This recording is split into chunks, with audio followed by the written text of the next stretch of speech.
अपनी बेटी का विवाह इससे करा दिया।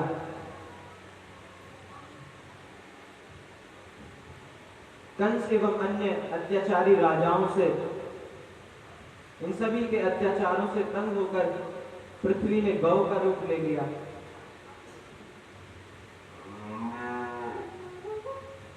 और ब्रह्मा जी के पास गई।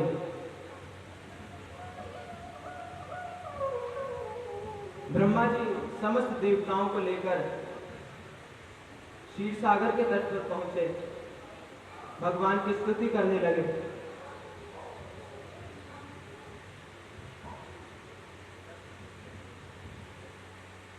आकाशवाणी हुई, ब्रह्मा जी ने देवताओं से कहा, देवताओं चिंता मत करो, भगवान बहुत जल्दी मथुरा में अवतार लेंगे। आप भी भगवान की लीलाओं में भाग लेने के लिए ब्रज में जन्म ले लो। सब देवता अपने अपने स्थान को प्रस्थान हुए। प्रेम से कहो जय श्री कृष्णा, जय श्री कृष्ण, जय श्री कृष्णा, जय श्री कृष्ण, जय श्री कृष्णा, जय श्री कृष्ण।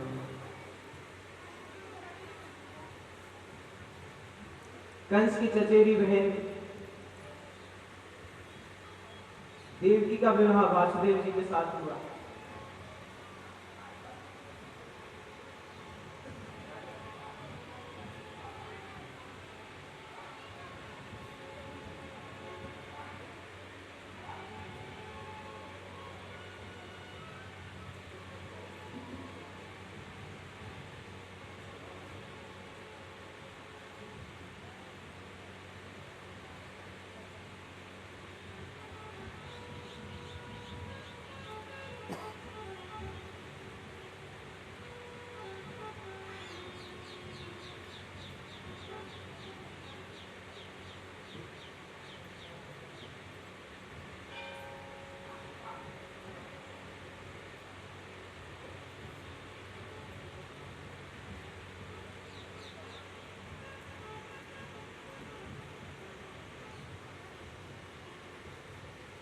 कंस की चचेरी बहन देवकी का विवाह वासुदेव जी के साथ हुआ। राजन, वीर पुरुष को स्त्री पर हाथ उठाना शोभा नहीं देता, जिसमें यह तो आपकी बहन है और छोटी बहन बेटी के समान होती है।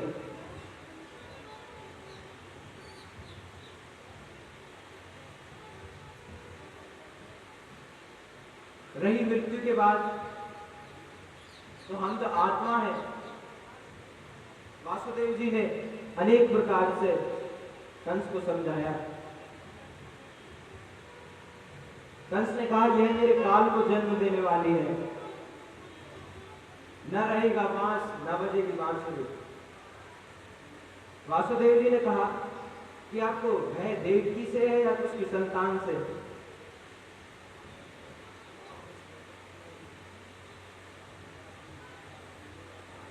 कंस ने कहा, मुझे संतान से वह, देवकी से वह क्यों होगा? वसुदेव जी ने वचन दिया, देवकी के सारे पुत्र मैं तुम्हें दे दूंगा।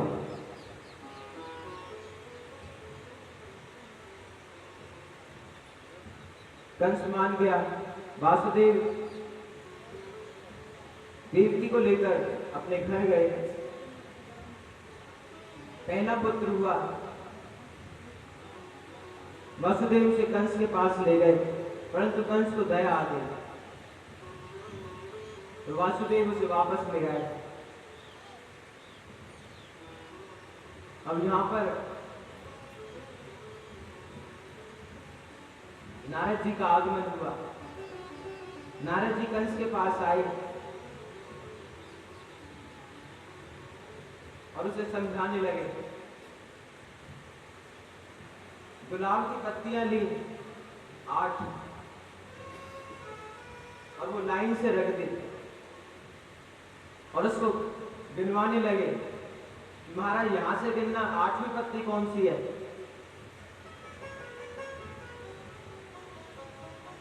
जहां से गिनवाए उससे पहली वाली 8वें नंबर पे आ जाए। कंस समझ गया।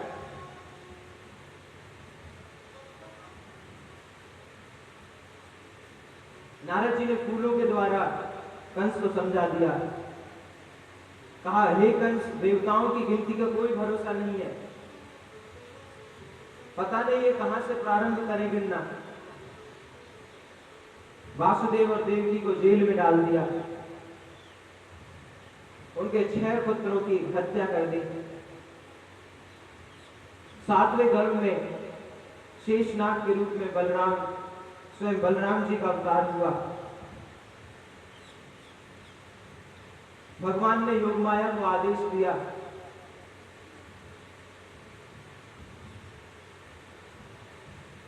बलराम जी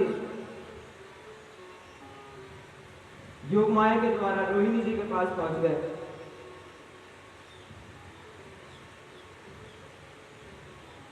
अष्टम गर्भ में स्वयं भगवान श्री कृष्ण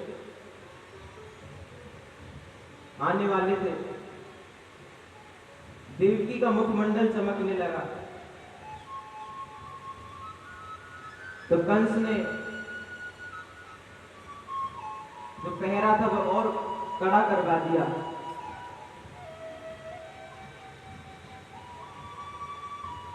सोचने लगा कि भगवान आने वाले हैं।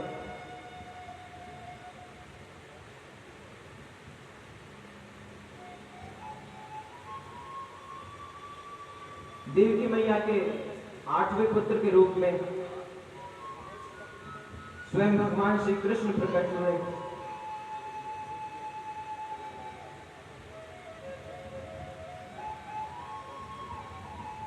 देवताओं ने सत्य कहकर भगवान की स्तुति की, क्योंकि भगवान का अवतार दुष्टों का नाश करने के लिए हुआ था।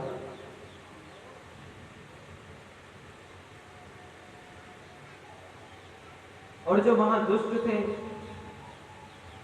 वो भगवान के रिश्तेदार भी थे, क्योंकि सबसे बड़ा दुष्ट तो उनका मामा कंस ही था। तो यदि मामा समझकर छोड़ दिया तो अवतार का प्रयोजन ही नष्ट हो जाएगा। इसीलिए सत्य कहकर भगवान की स्तुति की। भगवान आप सत्य व्रतधारी हो।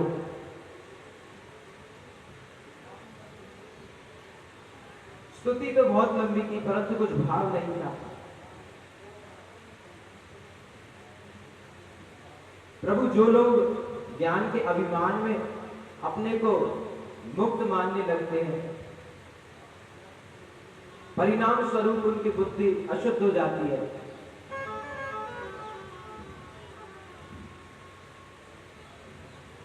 उच्च पद प्राप्त करने पर भी उनका पतन हो जाता है, जबकि जो आपके शरणागत भक्त हैं उनका कभी पतन नहीं होता।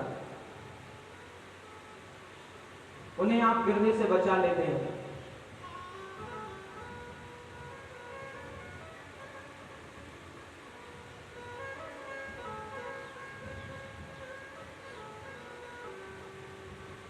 आपके चरणों का आश्रय लेने वाले भक्त कभी नीचे नहीं गिरते।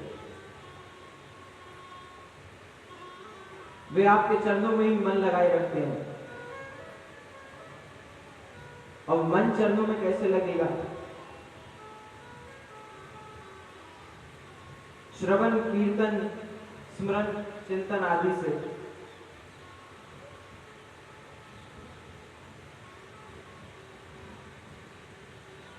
अगर भगवान की याद निरंतर बनी रहे, भगवान का स्मरण करते रहे, तो हमारे मन की एक आदत होती है, जिसके बारे में ज्यादा सोचता है उसकी तरफ ज्यादा भागता है, उसको प्राप्त करने की कोशिश करता है।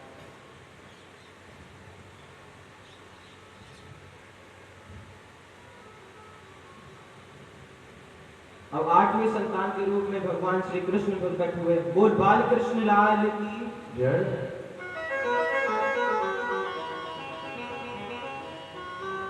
देवता स्तुति करने लगे। स्तुति करके सब अपने अपने घर गए।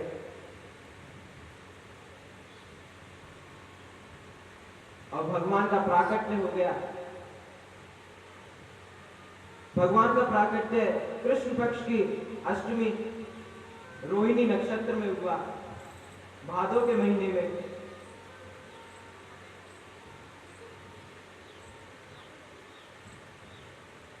बरसात से नदियों का पानी पूरी तरह ऊपर चढ़ रहा था।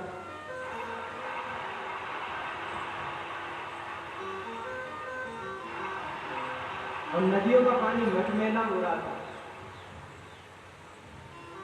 लेकिन जैसे ही भगवान ने जन्म लिया, नदियों का जल निर्मल हो गया।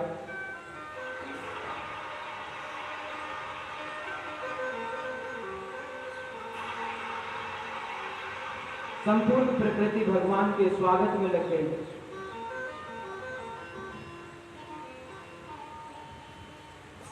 रात्रि के 12 बजे जलाशयों में कमल खिल गए, पक्षी चहचहाने लगे, भौरे गुनगुनाने लगे, शीतल मंद सुगंध हवाएं चलने लगी। गंधर्व मधुर स्वर में गाने लगे, देवताओं की दुदुम्बियां बजने लगी, पुष्प वर्षा होने लगी।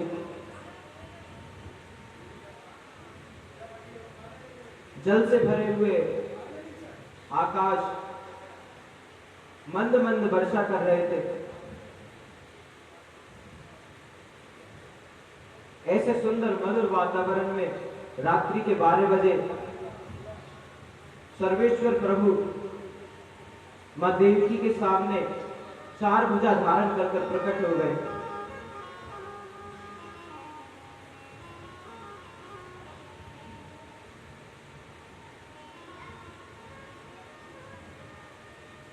उनके हाथ में शंख चक्र गदा पद्म धारण किए हुए थे। वासुदेव समझ गए,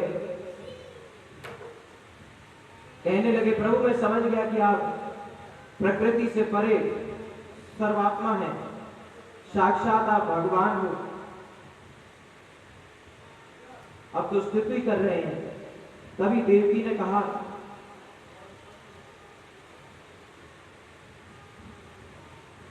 कि अब आप जल्दी कीजिए, कंस को पता लग गया तो वह इसे भी मार देगा। भगवान ने बोला, मां आप बिल्कुल चिंता मत कीजिए,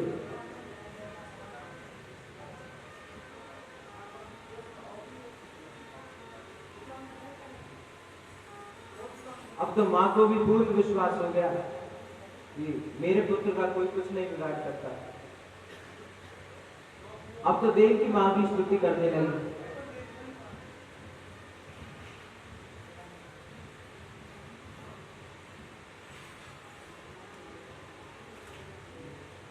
भगवान से प्रश्न किया, प्रभु प्रलय के समय सारा संसार आपके उदर में समा जाता है, वह विराट परमात्मा मेरे छोटे से उदर में कैसे समा गए?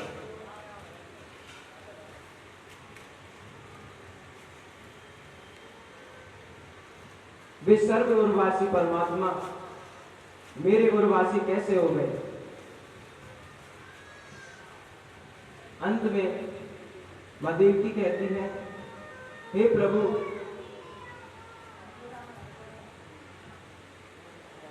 आप बेटा बन जाओ।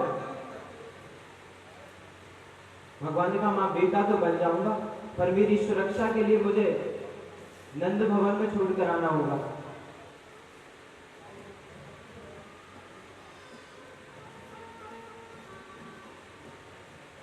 मामा जी से डरने की कोई आवश्यकता नहीं है। अब भगवान ने नवजात शिशु का रूप ले लिया।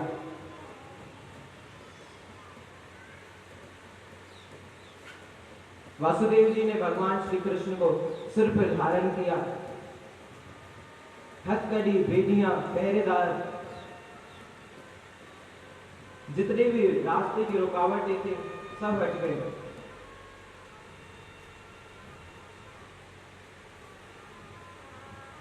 इसका आशय यह है कि भगवान का साक्षात्कार होने पर जीवन के सारे बंधन टूट जाते हैं,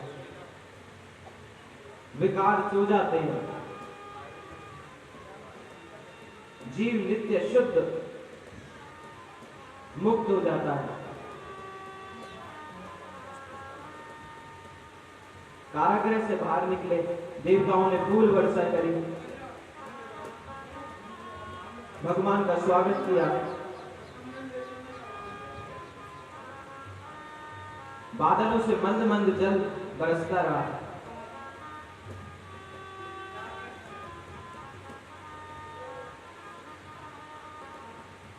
शेषनाग ने सोचा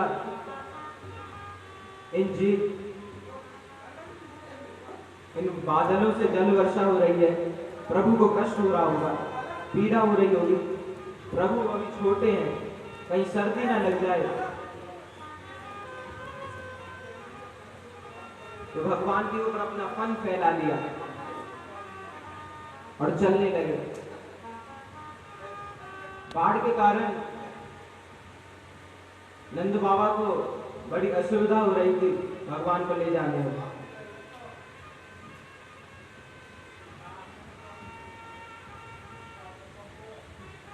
जिनके चरणों की धूल से पतित भी पावन हो जाते हैं। यमुना मैया सोचने लगी, ऐसे भगवान मेरे तट पर आए हैं। वे आनंद से भर गई, आंखों से इतने आंसू निकले कि बाढ़ आ गई। सोचने लगी, मेरे पति आए हैं, चरण स्पर्श करने चाहिए, इसीलिए और ऊपर चढ़ने लगी।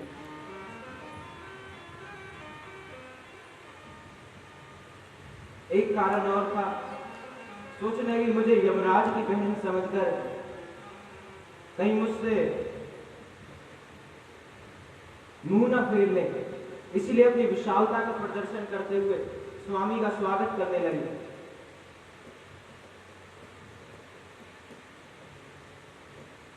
प्रभु ने अपना ऊपर से चरण लटका लिया। यमुना जी चरण का स्पर्श करके नीचे हो गई। नंद महाराज ने गोकुल में प्रवेश किया।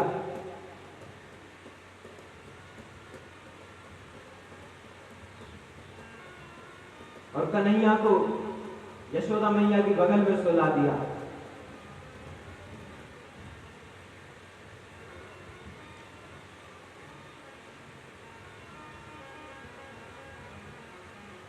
और कन्या को वासुदेव बंदी गृह में ले गए।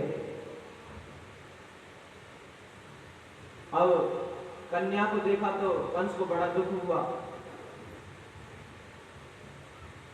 लेकिन उसने सोच लिया कि कुछ भी हो सकता है, तो कन्या को भी शिला पर देकर मारा। कन्या ने माया देवी का रूप ले लिया। कंस डर गया।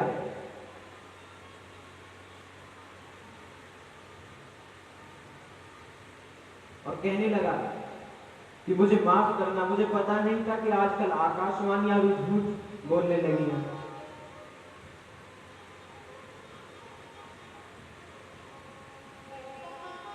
देवकी वसुदेव को बंदी गृह से मुक्त कर दिया। अब यहां से गोकुल की कथा शुरू होती है।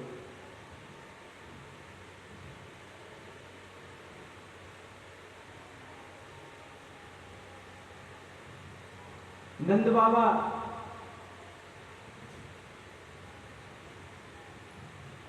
नब्बे साल के हो गए।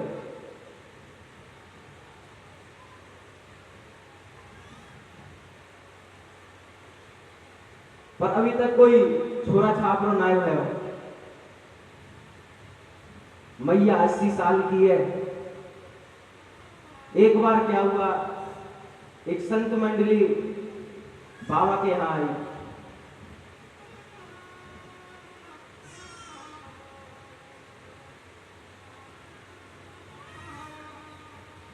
नंद महाराज सभी संतों को भोजन करा रहे थे।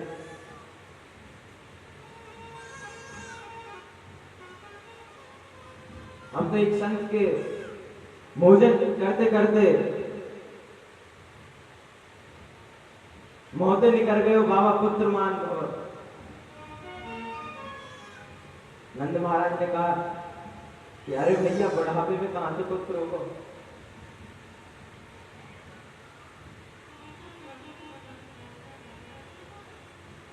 संत भगवान कहने लगे, अरे बाबा, संत अगर आत्मा से आशीर्वाद दे तो ऐसा कछु ना है जो संभव नहीं है, सब कुछ होगा। संत का आशीर्वाद कभी निष्फल नहीं जाता।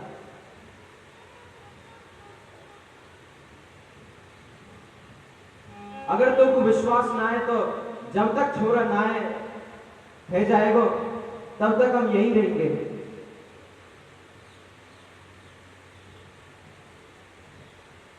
और भगवान को भजन करेंगे। नंद महाराज ने भी कह दिया, ठीक है महाराज।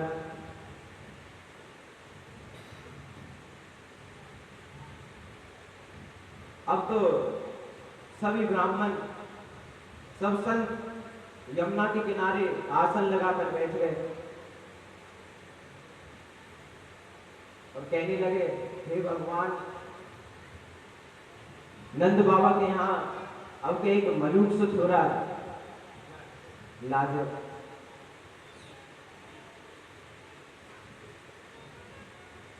नंद महाराज ने भी बहुत दिन बाद छोरा होवे की बात सुनी।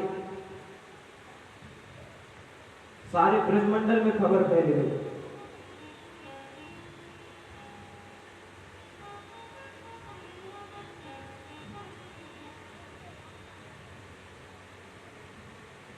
अब तो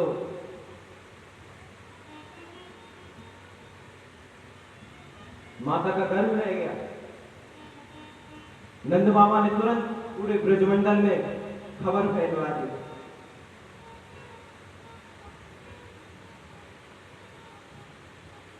सब खुश हो गए।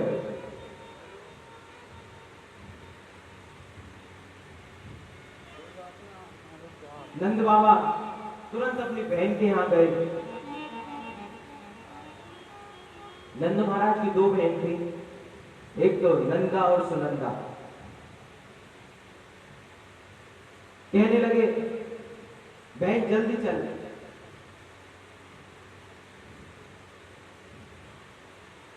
बहन पूछने लगी, ऐसी क्या बात है। भैया ने कहा, अरे बहन तो बुआ बनने वाली है। अब बड़ी प्रसन्नता हुई। तुरंत नंद बाबा के साथ दौड़ पड़ी। सेवा के लिए दौड़ पड़ी। ऐसा क्यों हुआ? जब यशोदा जी का ब्याह हुआ था तब सुनंदा ने अपनी भाभी को मुंह दिखाई में एक गले का 9 लका हार दिया था। उस समय बड़ी प्रशंसा हुई थी और सोच रही थी सुनंदा कि जब भाभी पे छोरा होगा, जब यही हार को ले लूंगी।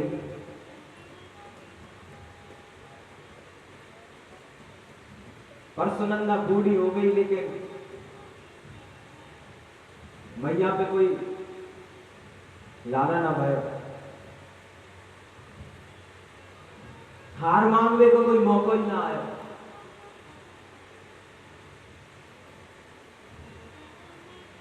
लेकिन अब कछुआस जग गया तो दौड़ पड़ी मैया की सेवा के लिए।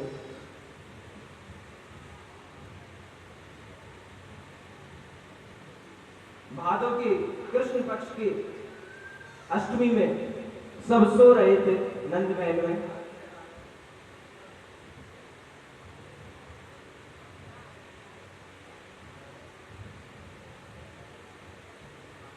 प्रातः काल ब्रह्म मुहूर्त में नंद महाराज यमुना स्नान के लिए चले गए।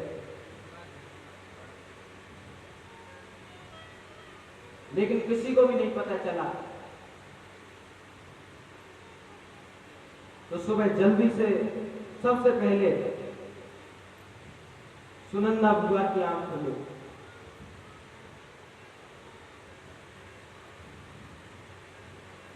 देखा तो किवाड़ खुले पड़े हैं। सोचने लगे कोई चोरी तो ना है जी।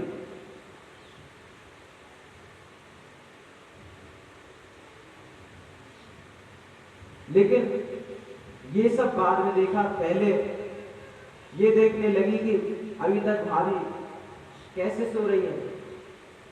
पास में जाकर देखो तो भाभी गहरी नींद में सो रही है और बगल में एक मलूक सो बटुआ से मुंह को छुरा मैया से चिपक कर लेटा था।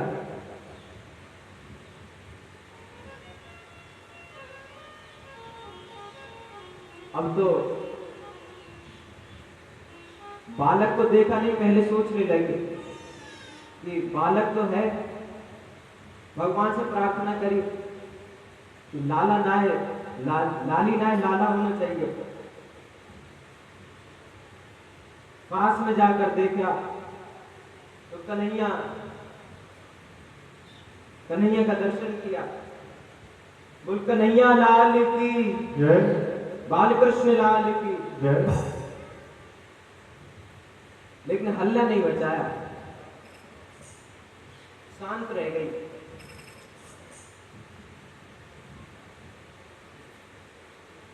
चुपचाप बाबा के पास गई, सोचने लगी सबसे पहले मैं ही बताऊंगी। गौशाला में बाबा भजन कर रहे हैं।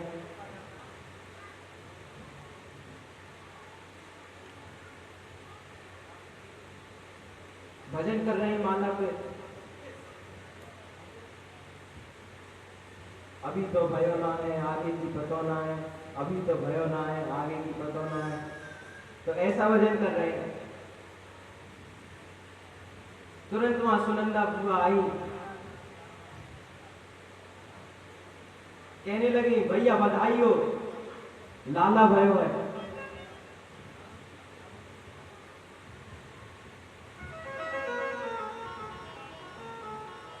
सुनंदा ने शुरुआत में सबसे पहले नंद बाबा को बताई। नंद बाबा खुशी के मारे झूमने लगे।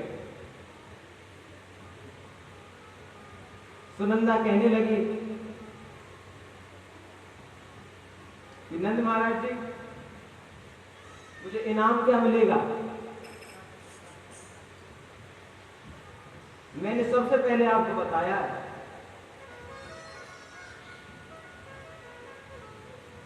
बाबा एकदम सकपक आ गए, कहने लगे जो तू मांगेगी वो दूंगा।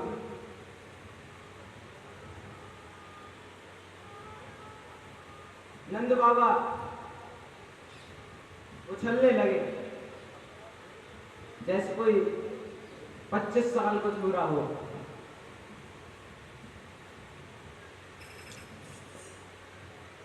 नंद बाबा ने ब्रजवासियों से कही, अरे लालाओं पहले उन ब्राह्मणों ने बुलाओ, उन ब्राह्मणों को बुला के लाओ जो यमुना के तट पर तपस्या कर रहे हैं, जो मेरे लाला के लिए भजन कर रहे थे। तुरंत ब्राह्मणों को बुलाया, ब्राह्मण आए। बाबा पहले यमुना में स्नान करके आए,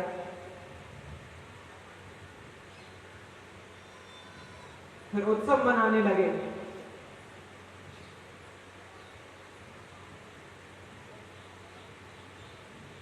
बाबा ने बगलबंदी पहन ली, माथे पर चंदन लगाया, सिर पर पगड़ी बांधी, आंखों में मोटा मोटा काजल लगाया, मूछों में इत्र लगा लिया और दर्पण में मुंह देख रहे हैं अपना। ब्रजवासियों से पूछ रहे हैं कि बताओ मैं कैसा लग रहा हूं। ब्रजवासियों ने बताया, बाबा बिल्कुल दुल्हा जैसा लग रहा हो तुम।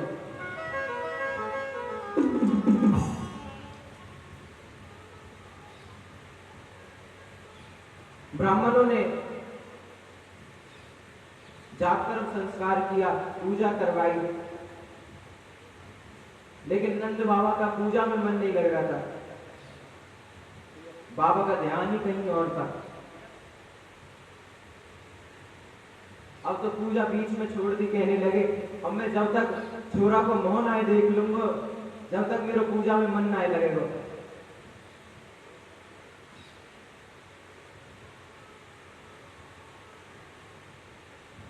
अब बाबा कन्हैया का मुंह देखने लगे। कन्हैया को बार बार गोदी में लेके देखे।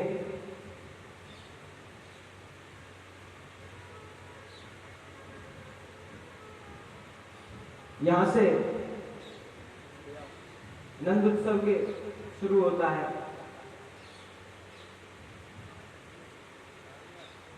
सारी गोपियां 80-80 गज का लहंगा पहनकर नंद भवन में आती हैं और भगवान के रूप का दर्शन करती हैं।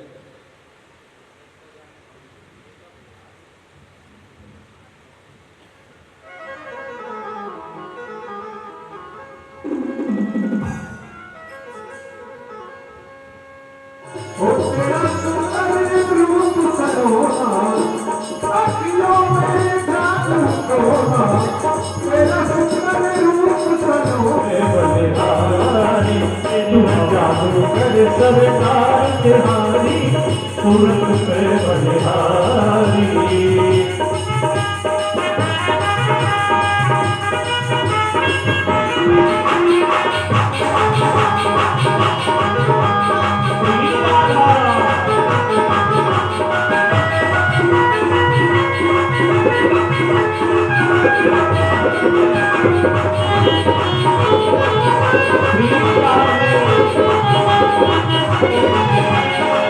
अधरों पे मुस्कान भरी, नैनों में मस्ती छाई। अधरों पे मुस्कान भरी, नैनों में मस्ती छाई। देखिए इस भजन में भगवान के संतान का वर्णन है। अभी मेरे बांके बिहारी लाल का दर्शन अपने मन से करिएगा। नैनों अधरों पे मुस्कान भरी, नैनों में मस्ती छाई। अधरों पे मुस्कान भरी, नैनों में मस्ती छाई। संतनता के सागर हो तुम चांद तेरी परछाई प्यारे। संतनता के सागर हो तुम चांद तेरी परछाई।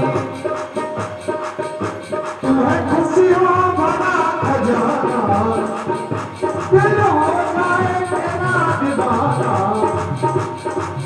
तुम्हें खुशियों भरा खजाना, दिल हो जाए तेरा दीवाना।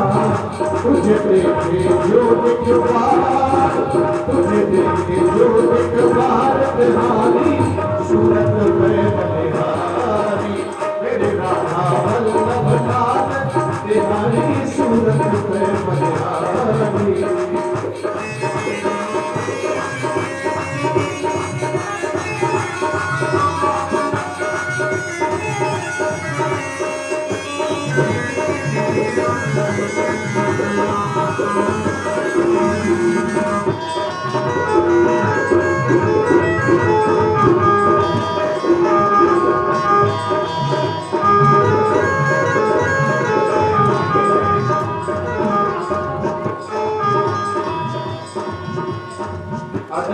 दिव्य श्रृंगार तेरा, नबियों मज श्याम कलेवर।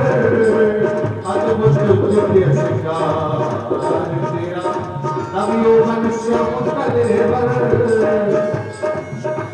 गीतानंद दूसरा नाम सुने नहीं, एक ही रंग रंगो रख दो। लोके दूसरा नाम कलेना, रसनार सुबाद हलाल बोलो। ठाकुर चित्त की वृत्ति यही, हम कैसे होते बजे पल भोरो। बाबरी को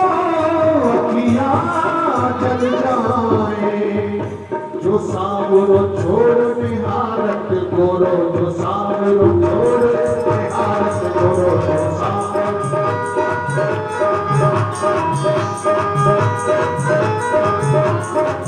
अद्भुत दिव्य श्रृंगार तेरा नबियों में श्याम करे हर अद्भुत दिव्य श्रृंगार तेरा नबियों में श्याम करे हर श्री राधा संग नित्य विराजो मन मंदिर के अंदर प्यारे श्री राधा संग नित्य विराजो मन मंदिर के अंदर तुम्हें खुशियों भरा खजाना दिल हो जाए तेरा दीवाना तुम्हें खुशियों भरा खजाना दिल हो जाए तेरा दीवाना तुझे देखे जो दिखबार तुझे देखे जो दिखबार तुम्हारे चरण की बलिहारी मेरे राधा वल्लभ लाल तुम्हारी सूरत में बलिहारी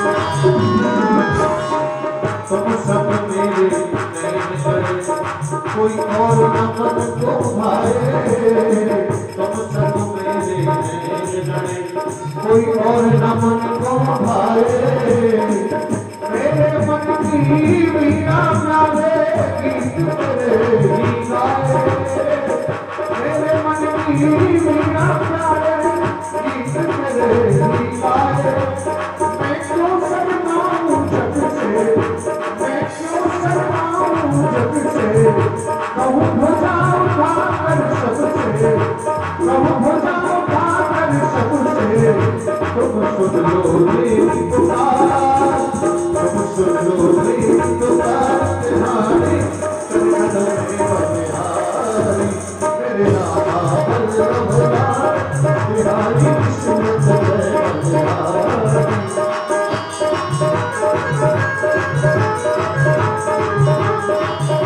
तेरा सुंदर रूप सलोना चितवन में जादू टोना तेरा सुंदर रूप सलोना अखियों में जादू टोना तू है जादू सरकार तुम्हारी सूरत में बलिहारी मेरे राधा वल्लभ लाल बिहारी सूरत में बलिहारी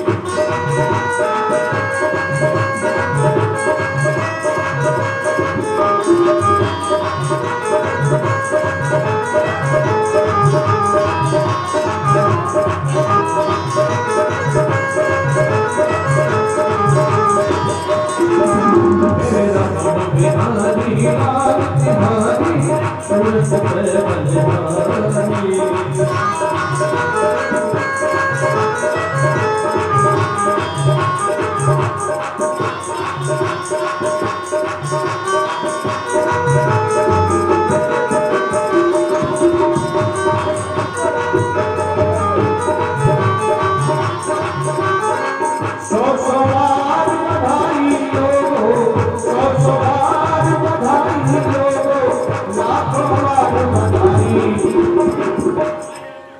सभी सारियों की सेवा करते हुए नंद जो के अंगना में बज गई आज बधाई नंद जो के अंगना में बज गई आज बधाई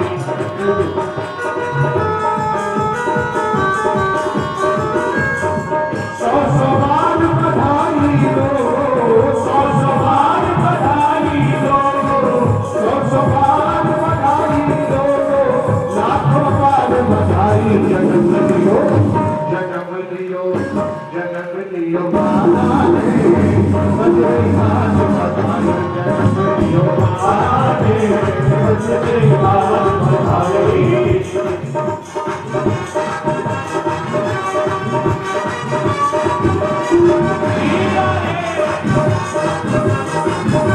Thank you.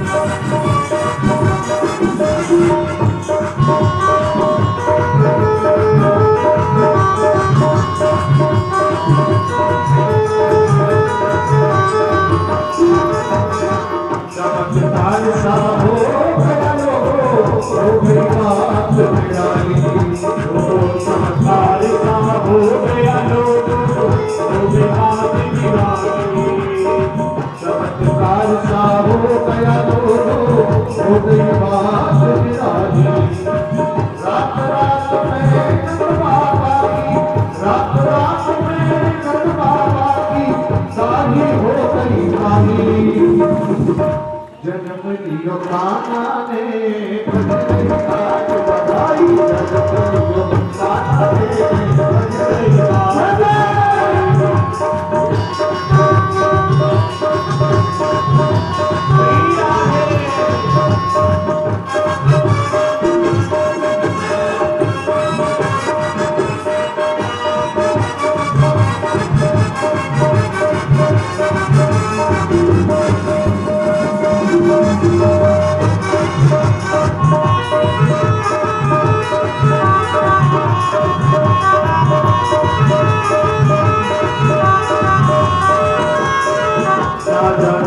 ऋषि मुनि ने दादा आज लपेटा जाने किस ऋषि मुनि ने दादा आज लपेटा जाने किस ऋषि मुनि ने दादा आज लपेटा जाने किस ऋषि मुनि ने दादा आज लपेटा रक्त भवन अनहोनी हो गई रक्त भवन अनहोनी हो गई सौ सौ बार बधाई लोगों लाखों बार बधाई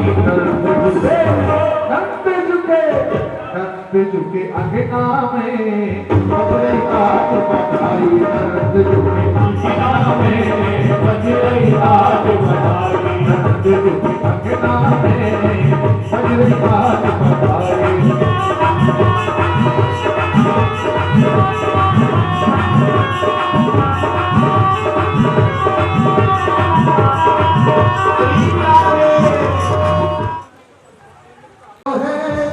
यशोदा ने लाला जानो है ब्रज में है रही जय जयकार नंद घर लाला जानो है ब्रज में है रही जय जयकार घर लाला जानो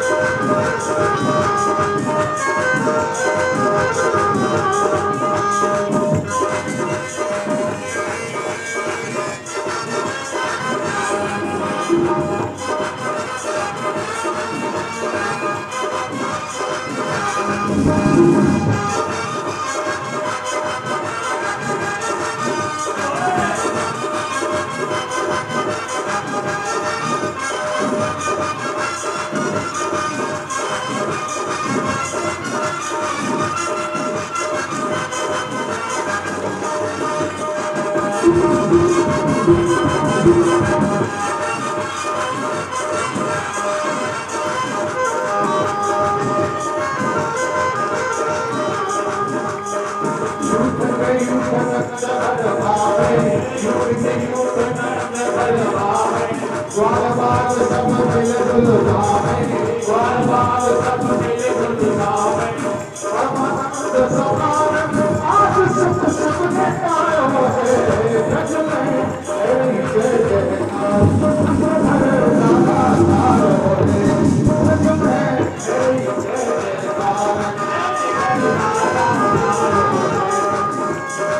लाला जानो है नंद घर लाला जानो है लाला जानो है यशोदा ने लाला जानो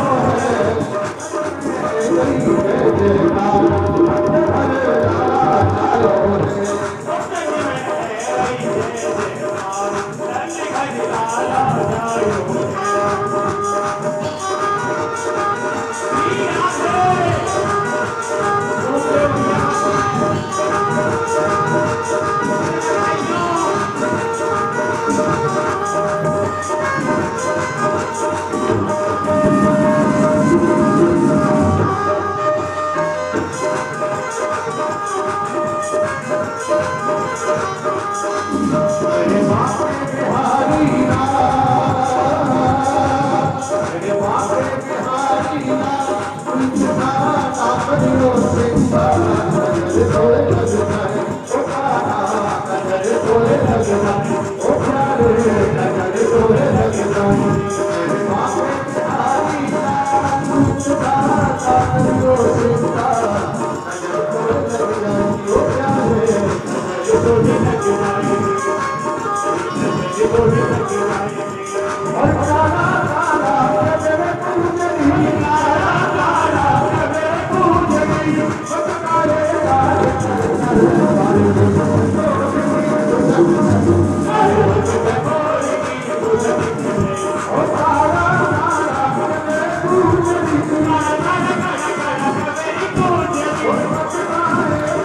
Oh,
तुम्हारो तेरी कंबर कारी, तुम्हारो तेरी कंबर कारी, तुम्हारो तेरी कंबर कारी, तुम्हारो तेरी कंबर कारी।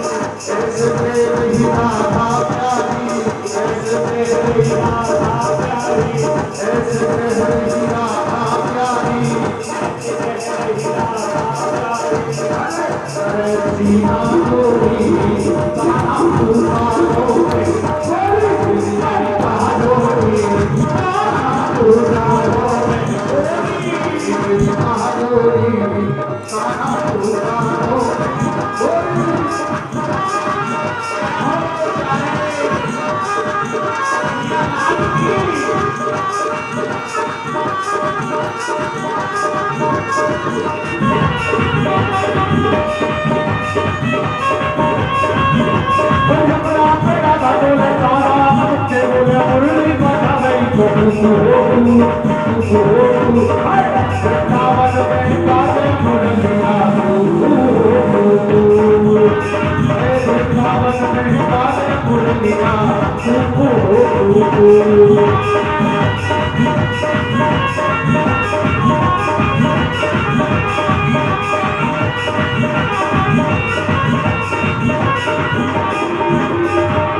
तेरी सावरिया सावरिया नहीं बदनामी है जाती,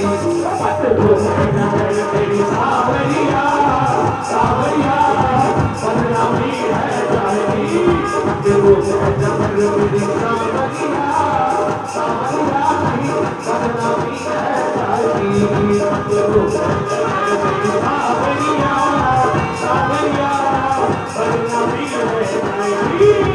अरे ऐसो पूरा जानो ऐसो पूरा जानो इतनी समझ फिर नहीं इतनी समझ फिर नहीं इतनी समझ फिर नहीं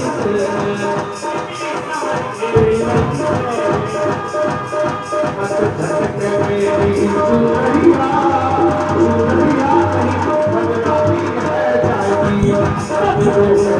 मेरी सावरिया सावरिया बदनामी है जाएगी।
मुझे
Oh,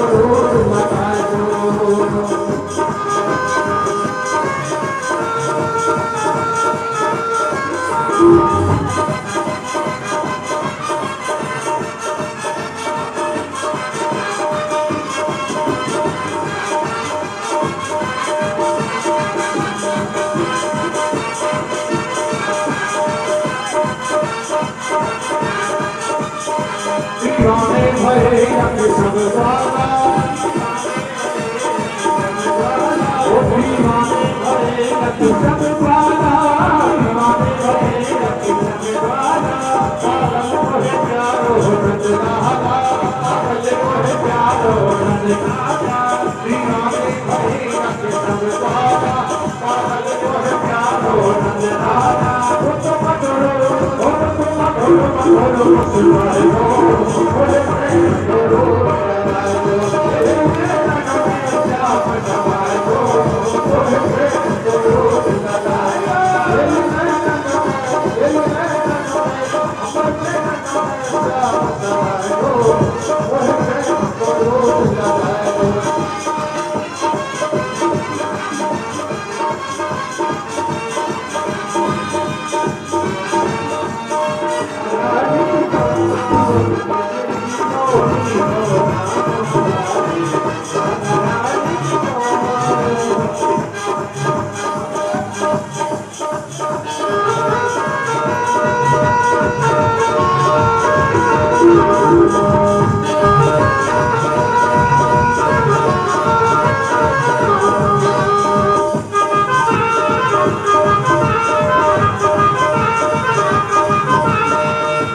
सफल आरती बाल कृष्ण की गोपी के कारण को तारो गोपी के कारण को तारो यशवादी को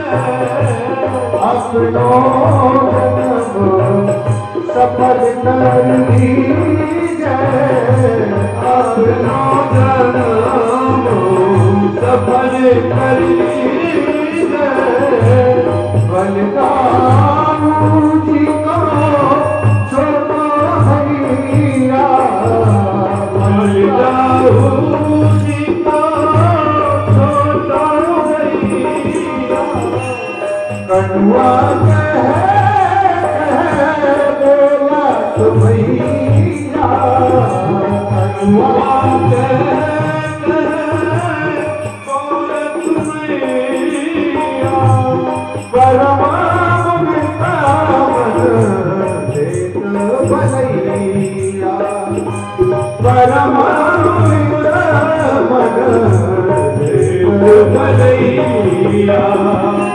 अपनो सर्वस्व इनको दीजिए आरती माल कृष्ण की कीजिए अपनो जन्म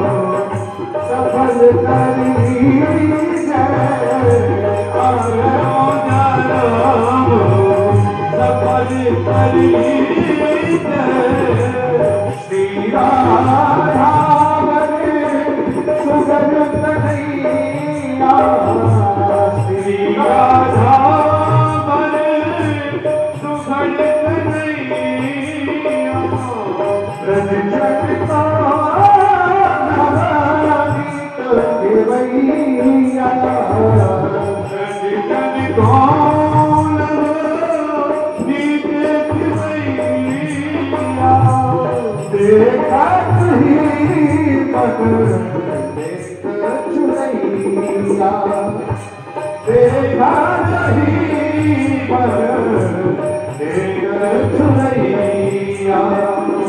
ये छवि मैं भर ली है आनंद की बाल कृष्ण की अपनों सफल कर लीजिए अपनों नाम सफल कर लीजिए तो करीब लगा मधुर सुहावने तो करीब मधुर सुहावने सखन सखन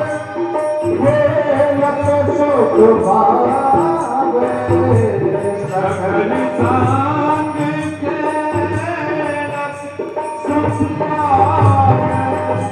सोई सोरती जो जिसको भावे सोई सोरती जो जिसको भावे अब किसको मत तो करनी है अब किसको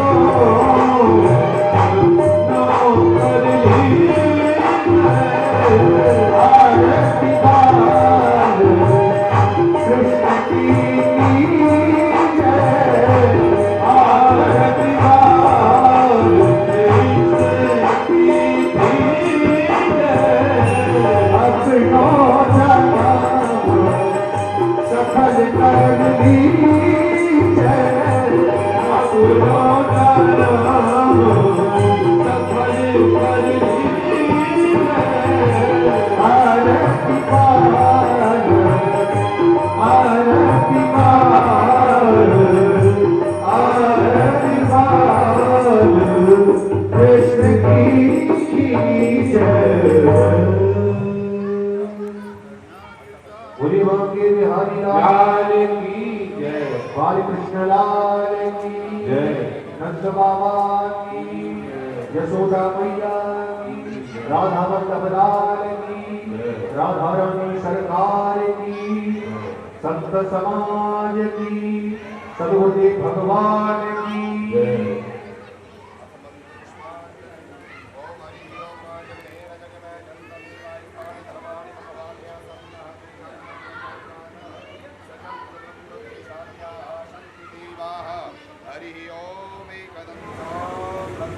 हरि ओम अंजनी सुताय विद्महे वायुपुत्राय धीमहि तन्नो हनुमत् प्रचोदयात् सेवन्ति कामकुलसान्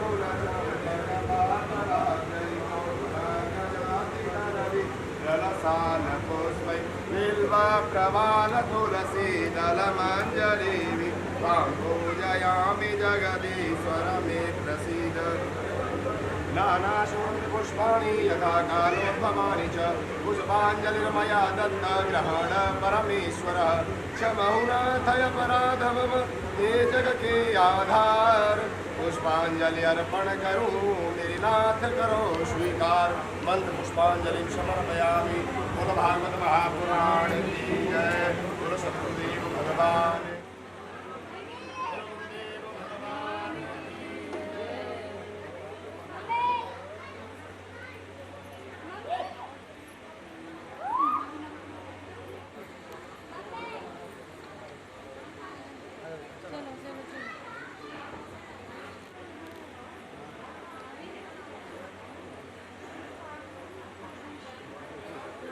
वैसे तो सूरज के सामने दीपक दिखाना अज्ञानता है, परंतु फिर भी बस दो शब्द गुरु जी के लिए बोलूंगा अपनी छोटी बुद्धि से।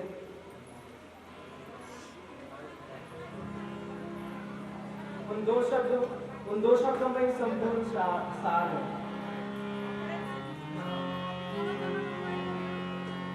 यह तन विष की बेरी गुरु अमृत की खान, यह तन विष की बेरी